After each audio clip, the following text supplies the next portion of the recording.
Eu venho de uma geração dos anos 90. A minha história é outra. A minha história nunca foi nicho. Eu lutei sempre contra o nicho.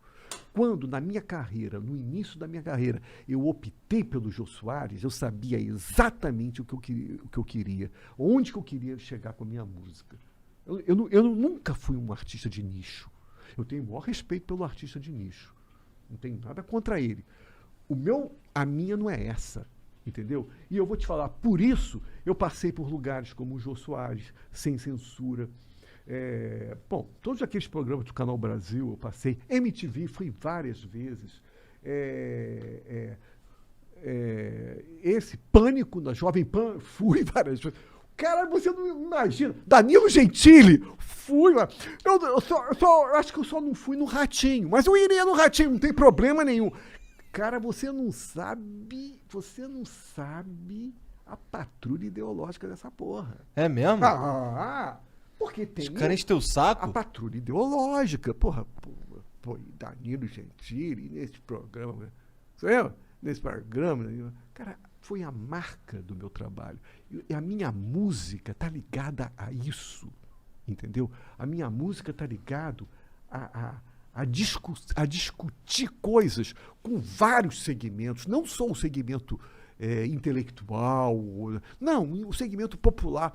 E uma prova disso é que o meu público é a expressão disso, entendeu? Desde pessoas simples, porteiros, até pessoas universitárias. O meu projeto como compositor não é um nicho, é discutir com os outros segmentos.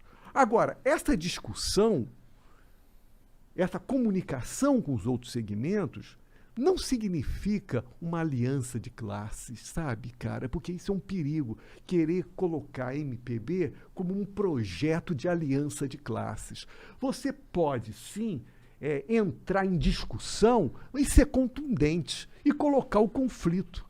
Entendeu? O nicho não quer nem comunicação, meu amigo. Nem comunicação o nicho quer. Entendeu? Quando eu falo mais o conflito. Quando eu falo na comunicação, não estou falando de aliança, não. É isso que eu quero dizer. Lógico que existe uma comunicação, estão lá os alemães, lá, né, Habermas, né, que acredita numa lógica do discurso racional e que possa haver uma aliança. É evidente, tem. A minha relação com a comunicação vem de Bataille, entendeu? Ou seja, é uma relação de conflito, de confronto, mas não é não comunicação. Não é nicho. Então, eu acho que não só a minha carreira, mas como a minha maneira de fazer música, a minha composição é entrar nos diversos segmentos. Por isso que eu fui no Jô. Por isso que eu fui no Pânico da Jovem Pan. Por isso que tu veio aqui. Por isso que eu vim aqui. Por isso que eu fui no Rafinha. E acho que os podcasts são espetaculares, sabe? Eu faço uma crítica dessa falta de criatividade do podcast ser apenas entrevista. Entendeu? Eu também faço essa crítica. Eu faço essa crítica. Outro dia eu coloquei isso num post. Eu vi outro dia um podcast espetacular, que é um trabalho... E vai transformar-se em filme. Que é da Praia dos Ossos, da Leila Diniz, que morreu, que foi morta pelo...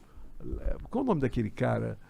Um cara matou a Leila Diniz, que era em Búzios, na casa da Casa da Espera.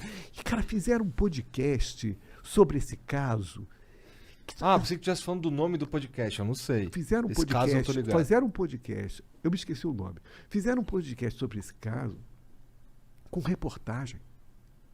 Indo lá, entrevistar pessoas que foram policiais, o taxista que levou o Doca Street. Você lembra? Foi o Doca Street que matou a Leila Diniz. Né? Leila Diniz. Não é a Leila... Não é a... Não é a Leila... Não é a Leila do vôlei. Não.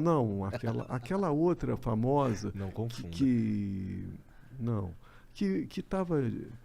do maiô, Putz. que morreu de avião, no avião, que era atriz. Leila. Ô, Jean, quem foi a Leila que morreu no Famosa, avião? Leila morreu no avião. Do filme. Famosa Leila que morreu no avião. A atriz famosérrima. Era- Contracenou com o dos Paulo. anos- É Leila Diniz, por acaso? Não, Leila Diniz é essa que ele tá falando. Não, então é. Então, é essa aí que morreu no avião. Ah, é? Então tá. Então é a Leila Diniz, então eu errei. O Dorca Street matou uma mulher que Quem- se chama pergunta quem que o Dorca Street Ângela matou. Diniz. Ângela Diniz. Né? E isso teve repercussão, né, nos jornais, nacional e tal. E Faz um tempão isso aí. Faz né? muito tempo. E o podcast fez um trabalho de reportagem sobre isso, cara. Entrevistando um advogado, reconstituindo. Então você vê quantas fotos. Foi tão bom, foi tão bem feito, que vai se transformar em filme. Então, ou seja, como que é um campo aberto do podcast. Sim, e, cara. e não necessariamente entrevista. Não é Porque só a isso entrevista. aqui. Cara, eu nunca mais vou me esquecer. Música não é só funk. Eu- Podcast não é só o flow. Eu nunca mais vou me esquecer, porque a entrevista virou uma panaceia, sabe? Eu nunca mais vou me esquecer, eu estava na PUC estudando, como eu estudava diariamente, saí, terminei meus estudos, veio um aluno da graduação e falou: Rogério, sabe o que é? Eu quero terminar meu curso de TCC, né? E queria fazer um trabalho baseado em você, mas queria que fosse uma entrevista. Cara, eu falei, eu entendo, eu acho legal, mas, cara, quer uma sugestão? Não faça entrevista, não. Se debruça sobre o meu trabalho. Procure, tente inventar uma interpretação. Você está me entendendo, cara? Então, a entrevista meio fácil, virou uma né? coisa meio Preguiçosa. preguiçosa, É. de maconheiro. Tá me entendendo o que eu quero dizer? Tô brincando. Tá me entendendo o que eu quero dizer? E ficou uma coisa preguiçosa. Então, cara, Matador de Passarinho, no Canal Brasil, quando criamos o Matador de Passarinho, a minha ideia não era fazer entrevista. Nunca foi. Eu acho que as entrevistas do Matador de Passarinho foram excelentes, eu me orgulho muito. Mas a ideia original não era fazer entrevista. Aí, quando fomos discutir com o diretor da emissora, caiu entrevista. Entrevista. O que Não era pra ser? adianta. Entrevista. A entrevista é a panaceia da mídia, entendeu, cara? É lá, Bial. É entrevista. É uma entrevista o tempo todo, sacou, cara? É conversa, bate-papo. Sim. É isso. O Bial também gosta de falar. Conversa conversa. com o Bial. A conversa virou a panaceia da conversa, entendeu, cara? E as pessoas, com isso, perdem o processo de estudo, de análise, de procurar entender sozinho. Por que tem que ter conversa? Por quê? Sabe? Virou uma panaceia essa conversa. A podcast é espetacular, mas assim, a gente está explorando pouco. Também acho. A gente está formato, explorando pouco esse formato. Mas aí eu não sei se a gente precisa chamar de podcast, né? Eu acho que a gente está atribuindo a podcast o que é uma coisa diferente. É a democratização dos programas. Porque antes, quem fazia um programa era só a TV. Televisão. Mas agora não. Agora, tipo, qualquer um, a gente, dois gordinhos, consegue fazer um programa. E agora... Dois gordinhos. E agora eu acho que a internet percebeu que, tipo, mano, vamos inventar programas. O programa que tá dando certo agora é um programa tipo esse aqui, podcast. Mas eu acho que a gente tá vivendo não a revolução do podcast, mas a revolução da programação do conteúdo. E De alguma muitas pessoas devem perguntar para você, mas porque podem não entender como é que esse programa pode ter tanta gente, né? Mas tem. O fato é que tem, né? O fato é que tem. Eu acho que se tem esse público, vocês têm uma parcela de responsabilidade nesse processo. Ó, acho que o grande... Eu lembro que uma das conversas, na conversa passada, um dos grandes tópicos que foi lembrado pela galera durante muito tempo foi a questão do programa jornalístico sério. Inclusive a gente zoou no Twitter, né? Eu vi que teve, não fui eu, foi Mas o programa jornalístico, eu me lembro que eu falei na época, o programa jornalístico não precisa ser necessariamente um programa sério, entendeu? E eu falo isso. Quando a Elza Soares confirmou a presença dela num programa Matador de Passarinho, a primeira coisa que eu fiz, eu não delegava pesquisa para a equipe de produção. Porque isso os programas de televisão fazem direto, né? Aí a equipe de produção faz a pesquisa e dá tudo mastigadinho para o apresentador. O apresentador não vive a experiência, a vivência da obra do convidado. Ele vai falar assim, superficialmente, está tudo escrito ali, o meu grupo pesquisou e tal. Primeira coisa que eu fiz quando eu soube que a Elza Soares vinha ao programa Matador de Passarinho foi pesquisar a discografia dela.